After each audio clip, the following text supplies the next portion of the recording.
Bonjour à tous, bonjour à ceux qui nous rejoignent en ligne. Aujourd'hui, c'est le jour de l'Action de grâce. Certains peut-être se demandent, est-ce qu'il y a vraiment des raisons de dire merci? Pour beaucoup d'entre nous, les choses vont bien, et puis pour certains, les choses vont moins bien. Et on peut se dire que si Dieu existe, pourquoi les choses sont difficiles pour moi? Et je veux vous rappeler, je l'ai dit il y a quelques mois de cela, que même les scientifiques ont remarqué que l'une des choses qui nous aide à gérer notre stress, c'est la reconnaissance. Avant de comprendre ou d'essayer de comprendre pourquoi et d'être fâché, ça c'est pas bon pour le cœur. Le Seigneur nous dit, apprends à dire merci pour ce que tu as. Et quand tu es dans cette disposition-là, tu vas réaliser que ce que tu as est souvent supérieur à tout ce que tu n'as pas. Et puis, pour nous les chrétiens, nous devons faire le constat que ce que nous avons reçu en Jésus, c'est le cadeau le plus grand, le plus extraordinaire qui soit. Et encore une fois, ça ne nous épargne pas les souffrances, les difficultés, mais quand on connaît Jésus, on a tout. On a l'assurance du salut, on a la paix par rapport avec Dieu. On a l'assurance que même quand tout va mal, par la grâce de Dieu, tout ira bien. Et quand je dis tout, c'est bien tout. Encore faut-il lui faire confiance. Nous revenons et concluons les paraboles. Nous avons vu la semaine dernière, donc on a essayé de voir quelques définitions. Et aujourd'hui, je voudrais voir avec vous donc ce que j'ai appelé le règne de Jésus révélé. On va voir les quelques paraboles là que nous avons ce matin. Elles sont au nombre de 4 en fait. Et ces 4 paraboles donc vont nous détailler un peu le centre du royaume. Et je voudrais voir 5 choses avec vous très rapidement. Revenir sur un élément clé de la semaine dernière. On va voir la clé de toutes les paraboles. On va voir que les paraboles expriment un règne resplendissant, un règne pour les entendants, pour les gens qui entendent, un règne toujours croissant, et puis un règne triomphant. Et puis on va faire quelques applications. Donc, 5 points ce matin. Premièrement, la clé des paraboles. La clé des paraboles.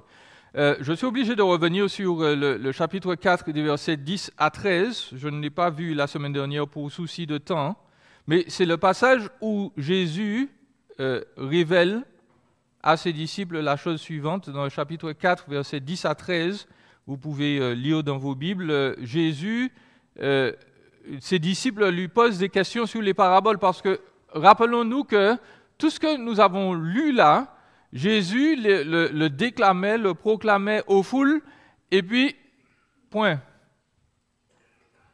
Il n'y avait pas d'explication. Il disait, bon, voilà, la semence, la graine de moutarde est semée en terre, elle croît. Et puis les foules disaient, waouh, profond. Et puis Jésus continue, oui, mais le semeur, aucune explication. Donc, les Juifs connaissaient ce style oratoire, et les foules pouvaient commencer à réfléchir à la chose, mais Jésus ne donnait absolument aucune explication. Et il nous faut comprendre pourquoi. Donc, et pour la projection, nous sommes au premier point, la clé des paraboles. Jésus dit aux disciples, dans Marc 4, verset 11 environ, « C'est à vous qu'a été donné le mystère du royaume de Dieu, mais pour ceux du dehors, tout se passe en parabole, afin que tout en regardant bien, ils ne voient pas, et qu'en entendant bien, ils ne comprennent pas, de peur qu'ils ne se convertissent et qu'il ne leur soit pardonné. » Et Jésus dit, « Si vous ne comprenez pas cette parabole, comment comprendrez-vous donc toutes les autres paraboles ?» La première chose qu'il nous faut noter par rapport à cela, c'est que Jésus s'adresse aux disciples et leur dit, « Ok, je vais parler en parabole dans cette forme-là d'enseignement rabbinique, mais vous, chers disciples, pour vous, les paraboles ne sont pas un mystère. Elles ne sont pas un secret. Ou elles ne le sont plus. Parce que, je rappelle, un mystère dans la Bible, lorsque vous voyez le mot mystère désigne toujours quelque chose qui était caché et qui est maintenant connu. Toujours. Donc, quand on parle du mystère de Jésus, quand on parle du mystère de Babylone, etc., ce n'est pas quelque chose qui est caché et puis on ne sait pas ce que c'est. C'est quelque chose qui était caché et Jésus nous dit exactement maintenant ce que c'est. Donc, un mystère, c'est quelque chose qui était caché, qui est révélé, et les disciples, donc, obtiennent le contenu de ce mystère. Et Jésus leur dit, c'est à vous qu'a été révélé le mystère du royaume de Dieu. Qu'est-ce qu'il veut dire par là? Il leur dit, voilà, chers amis, vous n'avez pas seulement des informations sur le secret, vous n'êtes pas seulement mes amis au plus proche de mon cœur, vous êtes des personnes qui font partie de l'opération secrète du royaume de Dieu. Vous avez accepté de me suivre, vous avez accepté de me reconnaître comme le Messie, le roi d'Israël, vous avez accepté d'œuvrer pour moi, d'œuvrer avec moi, et donc le mystère vous est connu, vous êtes ouvert, en fait vous faites partie du mystère. Ce mystère-là, il est concomitant, il vient avec une réalité spirituelle très dure. Vous voyez que Jésus, après, il dit, mais ceux du dehors, là, ils ne participent pas au mystère.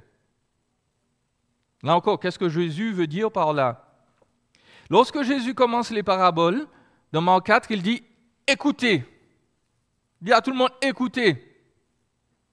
La chose est emphatique. Il ne dit pas simplement, bon, les gars, écoutez-moi, il y avait beaucoup de bruit, etc. Non, il est en train d'appeler à leur cœur, à leur entendement profond. Pourquoi? Parce qu'il y a un vrai problème.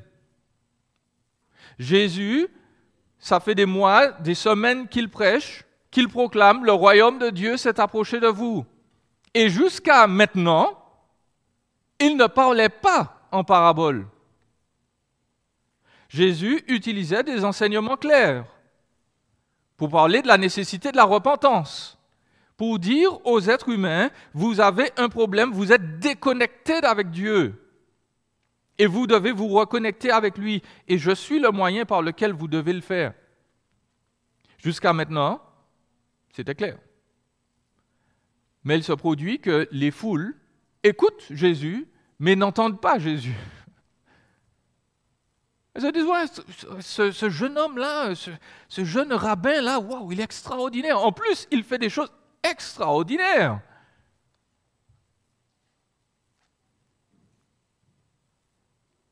Et les gens l'écoutent parce que ça leur paraît joli et parce que Jésus fait des choses qui sont hors du quotidien.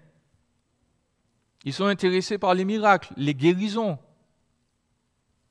Ils veulent du pain et du poisson. Mais ils ne veulent pas de Jésus. Ça ne les intéresse pas. Et je voudrais vous citer un commentateur là-dessus.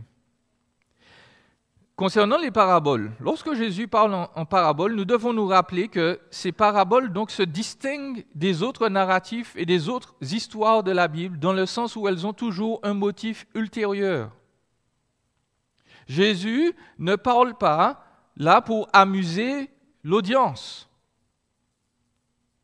En fait, les paraboles sont utilisées pour combler un fossé dans la connaissance et dans la compréhension de l'audience.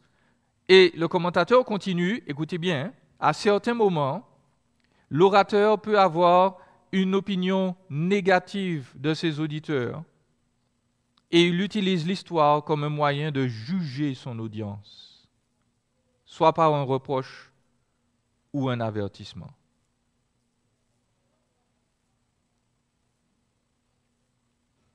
Et certains d'entre vous vont me dire, oui, c'est bien un truc religieux, ça, de juger les gens. Premièrement, non. C'est pas notre mission première. Deuxièmement, don't shoot the messenger. Moi, je ne vous juge pas. Par contre, Jésus est l'homme parfait et notre Créateur. Et il a le droit de juger. Et Jésus juge comment? Il avertit son audience. Il leur dit par les paraboles, à force d'écouter, sans croire, vous risquez l'endurcissement.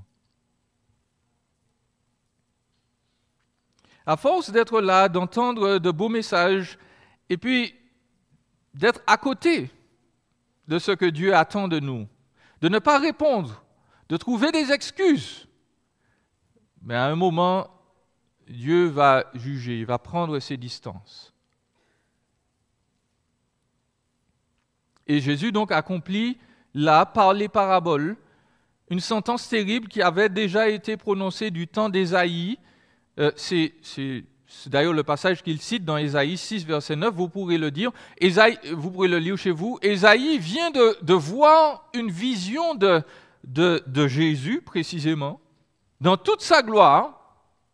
Jésus est entouré d'anges, de créatures qui littéralement le portent dans sa gloire et exaltent sa gloire, des créatures qui proclament nuit et jour, Saint, Saint, Saint est Yahweh, le Seigneur des armées.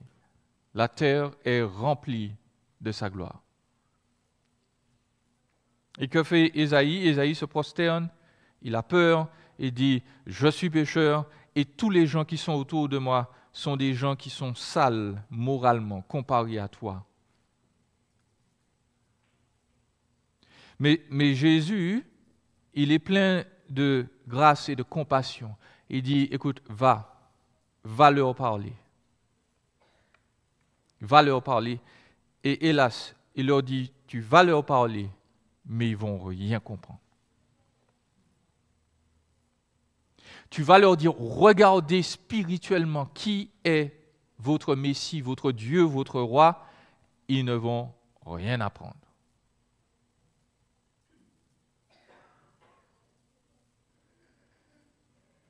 Et quand on entend ça, on se dit, mais journaliste, si c'est ça l'évangile, bon c'est pas la peine. Si on sort pour dire aux gens, écoutez, regardez Jésus, et puis ils nous disent non, c'est quoi la bonne nouvelle dans tout ça? Et le prophète a dit exactement la même chose. Le prophète a dit, mais Seigneur, jusqu'à quand je vais parler, et puis personne ne va m'écouter. Il va dire, jusqu'à ce que j'ai accompli mon jugement, et puis après, ils vont revenir.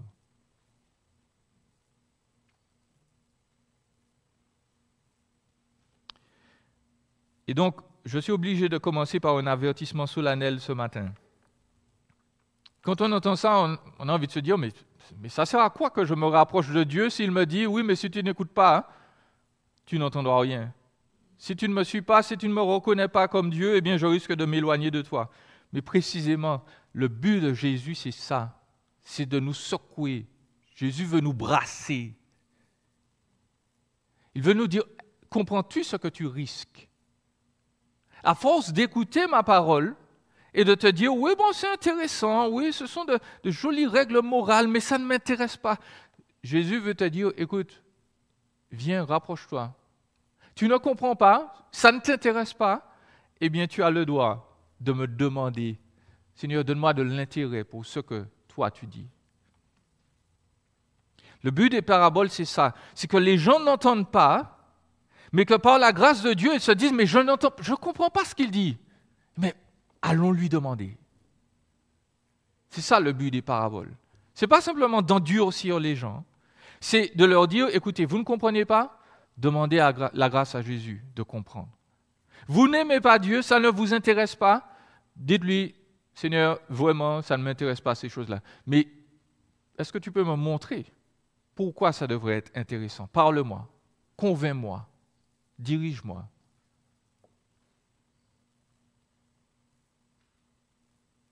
Nous devrions régulièrement demander au Seigneur de rendre nos cœurs tendres, attentifs à sa voix.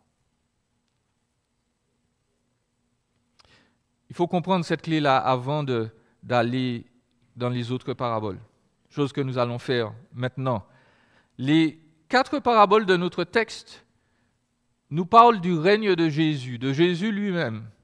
Et puis, les 2 premières donc, vont nous parler de la perception du règne de Jésus. La perception du règne de Jésus, et puis les 2 autres vont nous parler de la prédominance du règne de Jésus, ou de la suprématie du règne de Jésus. Il faut noter là un basculement. Dès le début, nous l'avons lu. Jésus s'adresse à ses disciples. Il ne s'adresse pas aux foules. Là, il leur parle à eux qui sont proches de lui et qui sont entrés dans la réalité, dans le mystère du royaume. Jésus leur parle du règne resplendissant de la parole de Dieu, plein de lumière. Il leur disait encore, au verset 21 à 23, « Est-ce que la lampe se met sous le boisseau ou sous le lit? N'est-ce pas? Sur le chandelier, car il n'y a rien de caché qui ne doive être manifesté, rien de couvert qui ne doive venir au grand jour. Si quelqu'un a des oreilles pour entendre, qu'il entende. » Jésus utilise là une image de la vie courante. Il n'y avait pas d'électricité, vous vous rappelez, à cette époque. Et donc les gens utilisaient, je ne sais pas si ça se faisait au Québec à un moment, mais en Martinique, ça a été le cas. Il y avait des petites lampes, vous savez, avec une base, enfin, au Québec, pas en Israël. Hein. Il y avait peut-être des petites bases avec, on versait du pétrole dedans, il y avait une petite mèche, et puis vous avez une cage en verre. Vous avez utilisé ça? Et puis on devait allumer avec une allumette. Et puis j'avais toujours peur de faire exploser la maison. On utilisait ça en camping. C'était le seul moment où on utilisait ça en Martinique. Avant, la lumière, c'était pire que ça. Parce que les gens utilisaient des petits bols en argile dans lesquels ils mettaient de l'huile d'olive de plus ou moins bonne qualité, avec une espèce de petite ficelle, et puis ils allumaient ça, et puis ça vous donnait de la lumière juste, allez, peut-être grand maximum 1 mètre autour de vous. L'éclairage n'était vraiment pas bon. Donc imaginez-vous que l'on prenne cette lampe-là qui n'éclaire déjà pas beaucoup, et puis vous mettez un bol de céréales dessus. Qu'est-ce que vous allez voir? Rien du tout. C'est aussi simple que ça. Vous n'allez rien voir du tout. De la même manière, Jésus dit, écoutez, la lumière, elle n'est pas faite pour être couverte. Les secrets ne vont pas tenir longtemps, déjà sur terre, mais indubitablement lors du jugement. Je me rappelle avoir lu l'histoire de 3 frères qui s'étaient réunis, et puis ils s'étaient réunis pour parler de redevabilité, pour avancer dans leur vie spirituelle. Et le premier a parlé, il a dit, écoutez les gars, j'ai un problème avec l'alcool, je voudrais que vous priez pour moi. Et les autres ont dit, oui, écoute, on comprend totalement la chose, on n'a pas le même problème, mais on va prier pour toi. Le deuxième dit, messieurs, j'ai du problème avec le vol, je n'arrive pas à m'en sortir, dès que je vois quelque chose que je convoite, j'ai envie de le voler. Et les 2 autres disent, mon frère, on n'a pas le même problème, on va prier pour toi. Et puis le 3e dit, mes frères, j'ai un problème à garder les secrets et j'ai déjà envie de révéler tout ce que vous m'avez dit.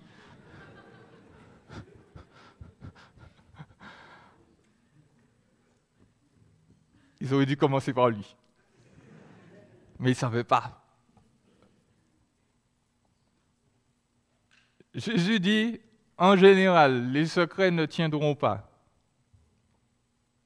Pour plusieurs raisons. Déjà parce que sur Terre, effectivement, il y a souvent des faillites. Et puis, il est déjà en train d'orienter notre regard vers les derniers temps. Le contexte des autres paraboles nous amène à penser au temps du jugement.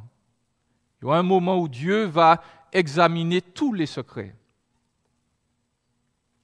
Mais plus particulièrement, de manière plus précise, dans ce passage, il me semble que Jésus fait également allusion à ce que l'on a appelé le secret messianique. Le secret messianique. Dans l'Évangile selon Marc, je ne sais pas si vous avez remarqué, mais Jésus fait souvent des choses, des miracles, des actions particulières.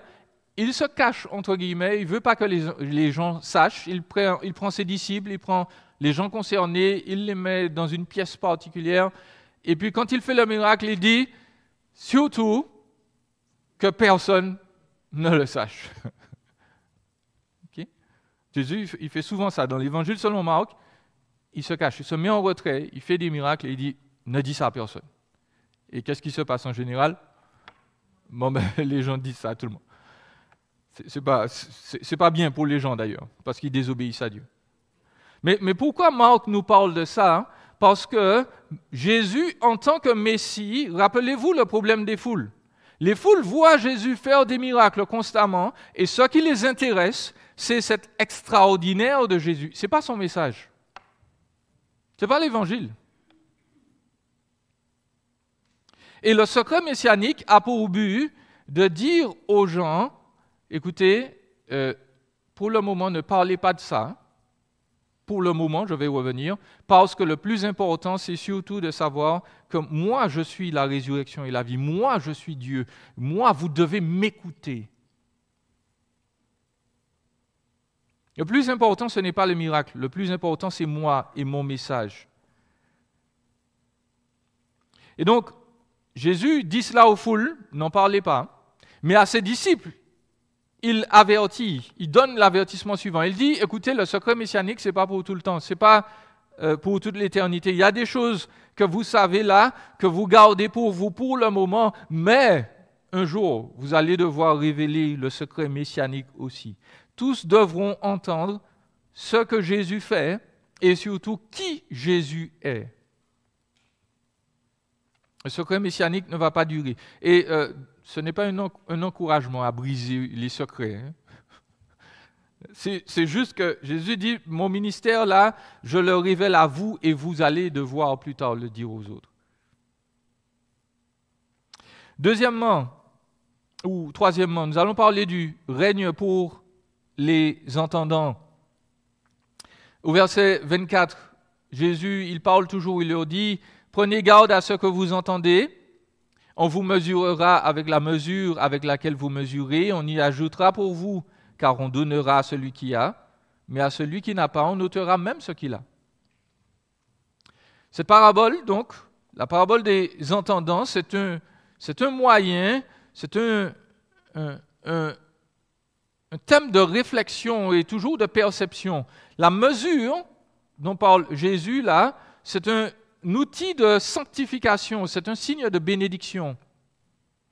Dans l'Ancien Testament, et même dans le Nouveau, lorsque Dieu voulait bénir Israël, il utilisait l'image dans les visions, par exemple, de mesure. Dans l'Ancien Testament, le temple d'Ézéchiel, dans les chapitres 40 jusqu'à 45, il est mesuré. Dans Zacharie, au chapitre 2, Zacharie voit une vision, il y a un homme qui tient un cordeau à mesurer, c'est-à-dire qu'il doit mesurer des bâtiments, on essaie de les construire bien droit, et il va vers Jérusalem, cet homme-là. Et dans la vision, Dieu révèle à Zacharie que Jérusalem sera une ville ouverte à cause de la multitude d'hommes et de bêtes qui seront au milieu d'elle. Je serai moi-même pour elle une muraille de feu tout autour, et je serai sa gloire au milieu d'elle, parole de l'Éternel. Donc, Dieu nous indique, voilà, il y a une mesure. Je veux vous bénir avec la mesure. Et puis aussi, la mesure peut servir d'instrument de jugement. Dans 2 Rois au chapitre 21, Dieu promet de mesurer le royaume du Nord et d'abandonner son héritage à cause de son péché. Dans Ésaïe, dans Jérémie, dans Lamentation, la mesure, c'est un temps où Dieu dit, écoute, tu as suffisamment péché, je mesure ton péché, entre guillemets, et je te fais réaliser combien il est grand.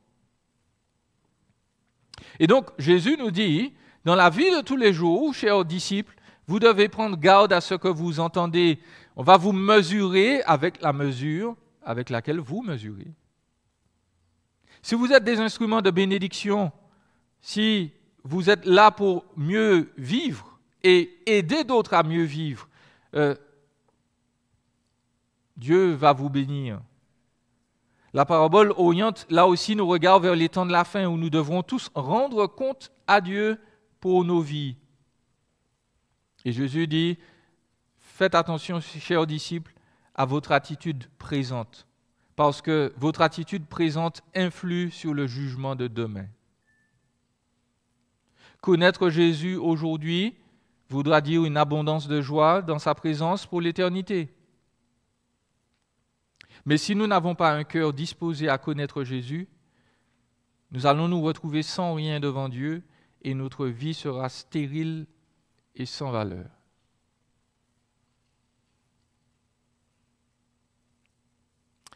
Poursuivons, troisièmement, avec un règne toujours croissant.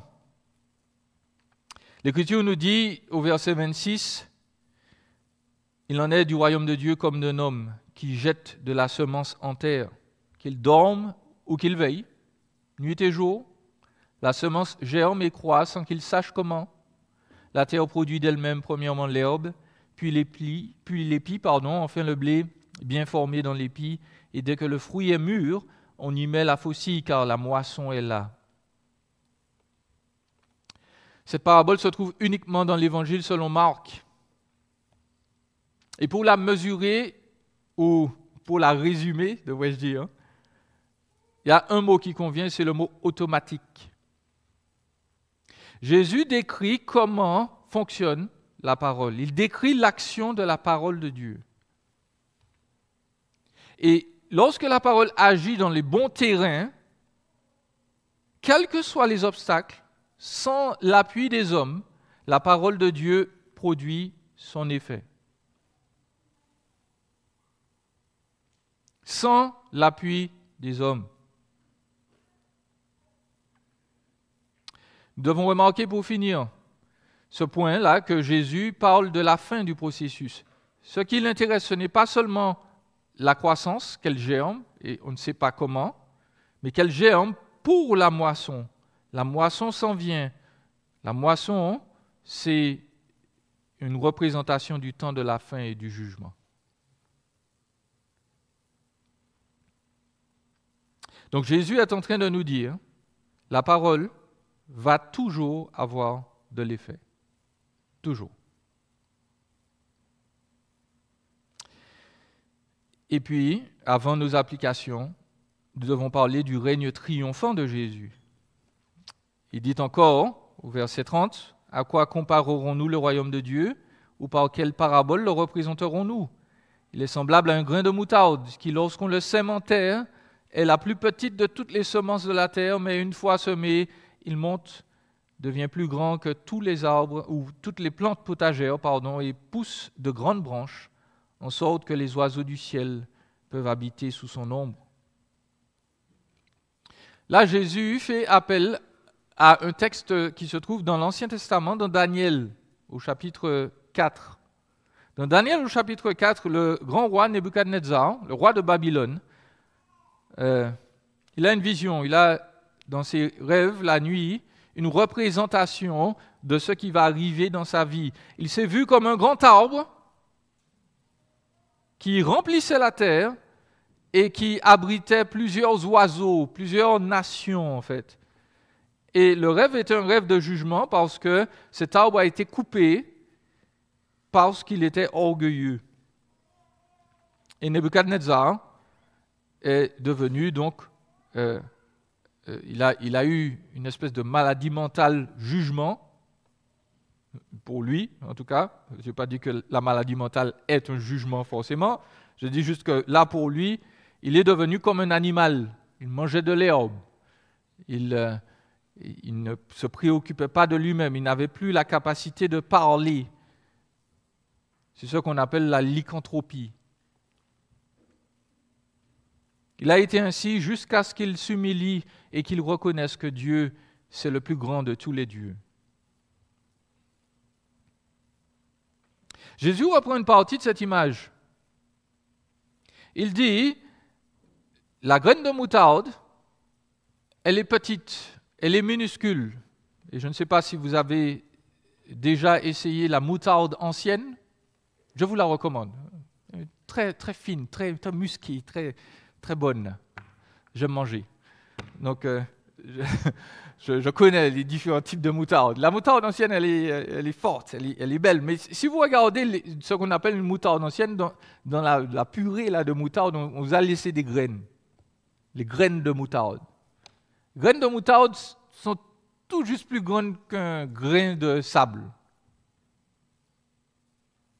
Et donc Jésus nous dit que c'est une petite semence, c'est une semence ridicule. Si vous regardez ça, il vous faut presque un microscope pour la regarder, la graine de moutarde. Mais si vous la plantez en terre et qu'il y a les bonnes conditions, eh bien elle va germer et elle va devenir une plante potagère située entre 2 et 3 mètres, plus grande que vous, plus grande qu'un être humain. C'est une plante potagère normalement, mais elle va devenir tellement forte que même les oiseaux peuvent faire leur nid dans ses branches. Et donc Jésus est en train de nous expliquer par là même que son règne a l'air absolument insignifiant, comme un grain de sable. Lorsque on parle de Jésus, de son influence, du vrai évangile, eh bien, lorsqu'on regarde les choses à l'échelle de la société, on peut se dire, je ne le vois même pas. Le royaume de Dieu, le règne de Jésus a l'air insignifiant, presque invisible. Pour autant, Jésus avertit, mon royaume va dominer le monde. Mon royaume va atteindre toutes les nations.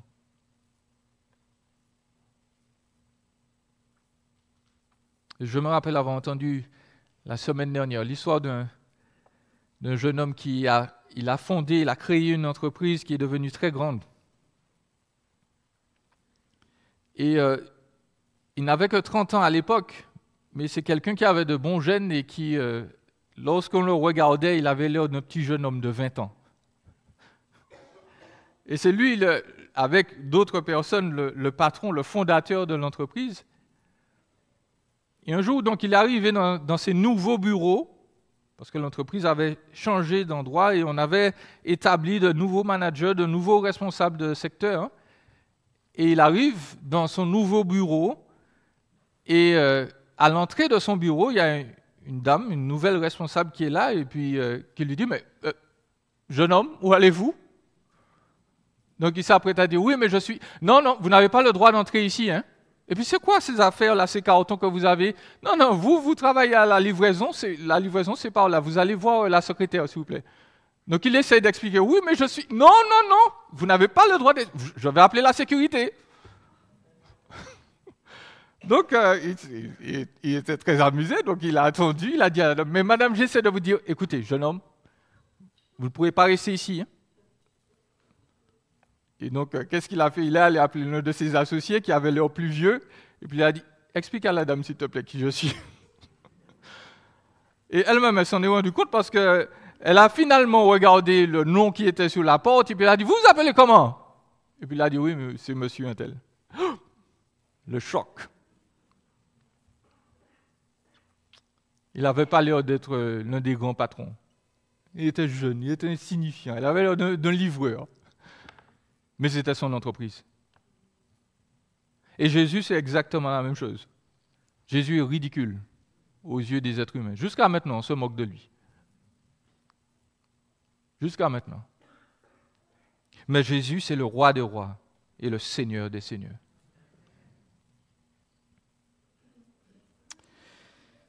il me faut conclure avec quelques applications. Les paraboles, celles-ci en particulier, me semble-t-il, ont un saint focus sur la fin. Elles nous disent comment vivre présentement, oui, mais pourquoi? C'est en vue de la fin.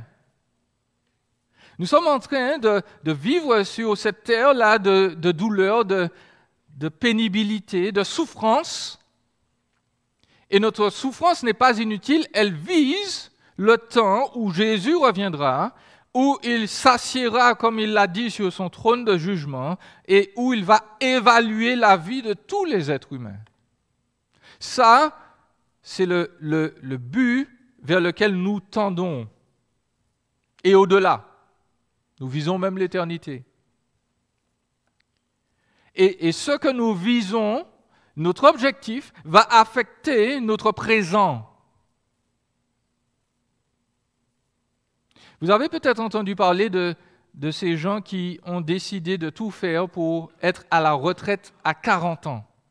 Vous avez déjà entendu ça? Non? Bon, ben, c'est un mouvement là qui est très discret, mais qui devient de plus en plus solide, même ici, au Québec.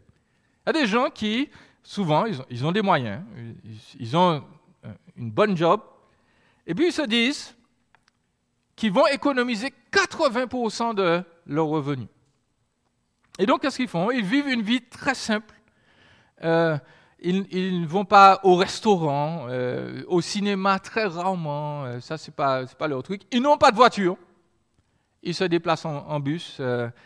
Les loisirs, c'est les loisirs gratuits, le parc. En fait, tout ce qu'ils peuvent faire pour économiser de l'argent le plus possible. Et ils économisent. Et puis, à 40 ans, ils disent, je prends ma retraite. Et là, je vais commencer à voyager. Je vais choisir des destinations qui ne coûtent pas trop cher parce que quand ils prennent leur retraite, il faut le noter, ce n'est pas une retraite avec des milliers de dollars ou des millions de dollars dans le compte. Leur vie s'améliore juste un tout petit peu. Mais ils sont à la retraite et ils font ce dont ils ont envie. Leur objectif affecte la manière dont ils dépensent les sous maintenant. Il en est de même pour nous. Jésus, le roi, il se révèle maintenant parce qu'un jour, il va se révéler à tous et juger tous les peuples et les individus de l'histoire. Jésus va examiner nos vies. Et nous croyons que ceux qui ont confiance en lui, qui l'ont reconnu comme Seigneur et Sauveur, vont voir ce jugement non pas sur leur salut, c'est-à-dire que le jugement ne va pas être une investigation, une recherche, une détermination de si oui ou non on va dans l'éternité. Nous devons le rappeler. Pour ceux qui connaissent Jésus, et même pour ceux qui ne le connaissent pas de toute façon, le jugement sera une révélation de ce que nous avons été dans cette vie. Le jugement dernier, ce n'est pas Dieu qui pèse nos bonnes actions et nos mauvaises actions, et si on a plus de bonnes actions, eh bien on ira au paradis. Si on a trop de mauvaises actions, eh bien on va en enfer. Ce n'est pas ça le jugement. Le jugement, c'est une révélation de la qualité des œuvres des chrétiens, premièrement, pour Jésus. Dans Matthieu 25, Jésus dit, écoutez, vous avez effectivement visité les malades, vous avez nourri les personnes nécessiteuses. Ces personnes nécessiteuses, c'était les autres chrétiens. Ce n'était pas les gens là. Je crois qu'il faut le faire pour les autres. Mais Jésus pointe du doigt le fait que ses enfants ont bien agi envers lui. Le jugement, c'est l'expression donc de notre salut. Puisque nous sommes sauvés, parce que nous sommes sauvés, nous allons produire de bonnes œuvres et glorifier Christ. Et le jugement, ce sera ça. Ce sera Dieu, Jésus, qui va s'asseoir et qui va dire, tu as fait tellement de belles choses pour moi. Laisse-moi te récompenser. Laisse-moi te récompenser. Le jugement, ce n'est pas quelque chose que nous devons craindre en tremblant. Le jugement, c'est une révélation. Dieu va réellement nous rendre justice.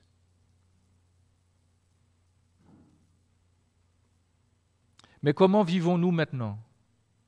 Comment manifestons-nous le règne de Jésus dans nos vies présentement? Est-ce que nous parlons de Jésus? Est-ce que nous révélons les secrets de son royaume? Est-ce que nous parlons de son amour et de sa grâce?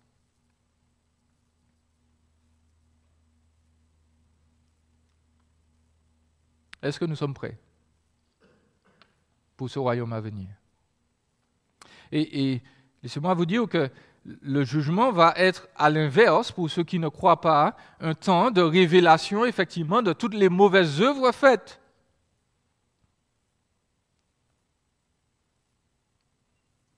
Jésus va examiner le contenu de la vie des personnes qui ne croient pas en lui et qui n'ont pas été pardonnées. Cela veut dire que chacune des œuvres que nous avons faites, chacune des pensées que nous avons eues ou des paroles que nous avons proférées pour lesquelles Jésus n'est pas mort, eh bien, seront là devant lui et il va nous juger selon. Il va devoir nous récompenser pour tout ce que nous avons fait de mal.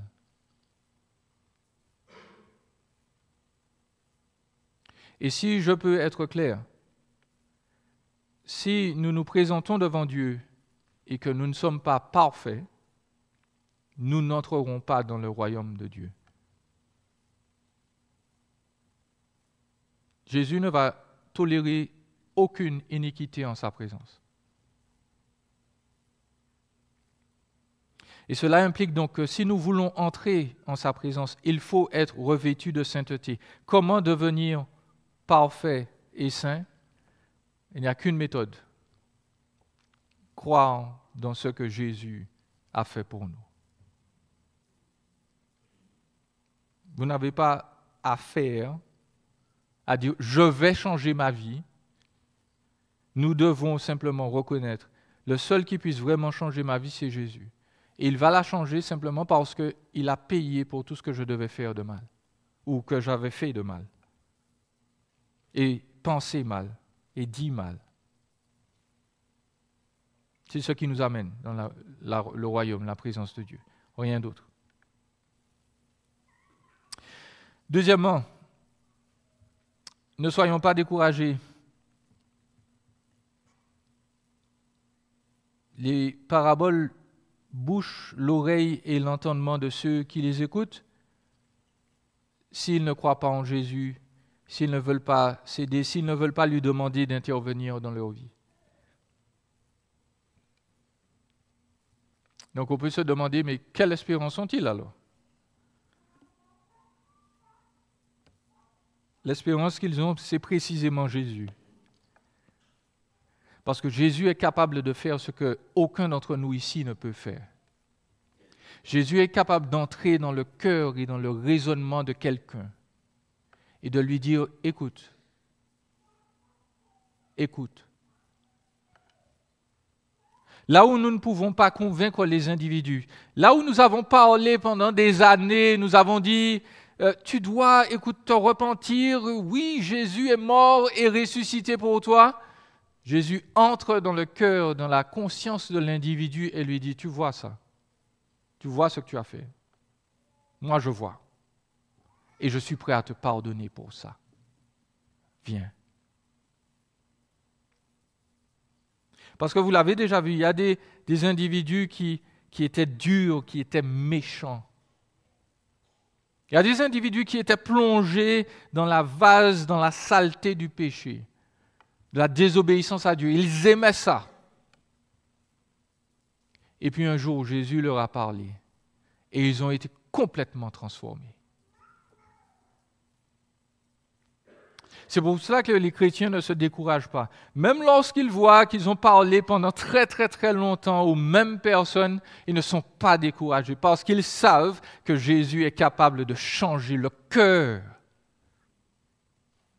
Jésus est capable de passer au-delà des plus grandes défenses et de dire aux individus, viens, change, Repens-toi. Jésus change le cœur et les consciences des gens. Vous le savez tous, pourquoi? Parce que vous priez. Nous demandons à Dieu quand nous prions, Seigneur, viens opérer un changement dans le cœur de la personne pour laquelle je te prie. C'est mon fils, c'est ma fille, c'est mon cousin, c'est ma tante, c'est mon parent, c'est mon collègue de travail. Je lui ai déjà parlé, il ne veut pas. Mais toi, tu peux entrer dans son cœur. Toi, tu peux changer son cœur. Et certains individus vont vous dire, non, je ne veux pas être changé. Mais c'est là que Jésus est formidable, parce que Jésus vient quand même et puis il dit, tu es sûr que tu ne veux pas être changé? Mais je vais te changer, ne t'en fais pas. Vous pensez que l'apôtre Paul, lorsqu'il était sur le chemin de Damas, il voulait être changé? Il ne voulait pas être changé. Mais Jésus l'a arrêté, il lui a dit, excuse-moi, je dois te parler. Et puis Paul a dit, qui es-tu, Seigneur? Et Jésus lui a dit, je suis Jésus. Je ne sais pas si vous vous rendez compte de la puissance et de la force, entre guillemets, déjà qui se trouve en Jésus et qui se trouve en notre capacité aussi, parce que même pour les gens qui nous disent non, nous pouvons dire, oui mais Seigneur, toi tu peux dire oui. Et Jésus change leur cœur. Et il ne le fait pas de manière insidieuse, manipulatrice. Jésus, il agit simplement. Il transforme les consciences et puis il donne goût pour la vie éternelle. Et Jésus peut le faire pour chacun de nos parents, pour chacun de nos amis, pour chaque Québécois. Alors ne soyons pas découragés, chers amis. Continuons de prier, continuons de parler, parce que la semence va croître, le royaume va triompher, toujours.